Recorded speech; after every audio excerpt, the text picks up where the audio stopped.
एक और युद्ध फ्रांसीसी सेना और कर्नाटक के नवाब जिसका नाम अनवरुद्दीन था के मध्य लड़ा गया, जिसका परिणाम फ्रांसीसियों के पक्ष में रहा। ऑस्ट्रिया का उत्तराधिकार युद्ध 1748 में हुई एलाशपल की संधि से समाप्त हुआ था। इसी संधि के तहत प्रथम कर्नाटक युद्ध समाप्त हुआ और संधि में निश्चित की गई शर्तों के अनुसार फ्रांसीसियों ने मद्रास को अंग्रेजों को वापस कर दिया और इस समय पौंडीचेरी में फ्रांसीसी गवर्नर जनरल डुप्ले था, जिसने ये नीति निकाली कि भारतीय शासकों के आपसी झगड़ों में अनुशासित और आधुनिक फ्रांसीसी सेना के द्वारा हस्तक्षेप किया जाए और एक के खिलाफ दूसरे का साथ देकर विजेता से मुद्रा, व्यापार और क्षेत्र संबंधी लाभ लिए जाएं। इस तरह फ्रांसीसी कंपनी के लाभ के लिए और भारत से अंग्रेजों को खदेड़ने के लिए उसने और सेनाओं का उपयोग करने की योजना बनाई।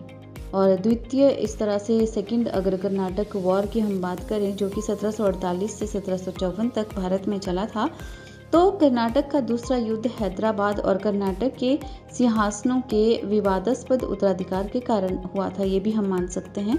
फ्रांस और ब्रिटिश कंपनियों ने एक दूसरे के विरोधी गुट को समर्थन देना शुरू कर दिया था, उनको एक दूसरे के साथ भड़काना शुरू कर दिया था। इसका सीधा सा जो है मतलब यही था।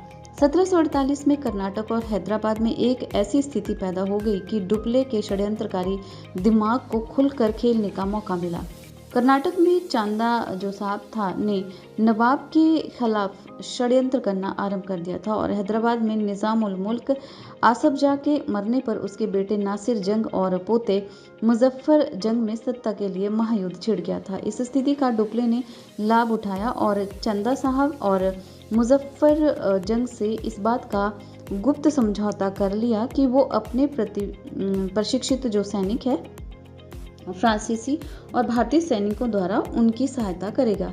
1749 में इन तीन सहयोगियों ने अंबूर के युद्ध में अनवरुद्दीन को हराकर मार डाला। उसका बेटा मोहम्मद अली तिरुचिरापल्ली भाग गया और शेष कर्नाटक चंदा साहब के अधिकार में आ गया और उसने पुरस्कार स्वरूप फ्रांसीसियों को पौंडीचेरी के निकट 80 गांव दे दिए। फ्रांसीसी हैदराबाद में भी सफल रहे।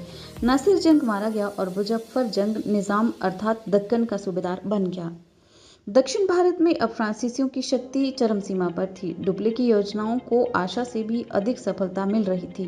फ्रांसीसियों ने अपना काम भारतीय शासकों को मित्र बनाने से आरंभ किया था और अब अंत में उनको अपना आश्रित बना लिया था। लेकिन अंग्रेज फ्रांसीसी प्रभाव को कम करने और अपना प्रभाव बढ़ाने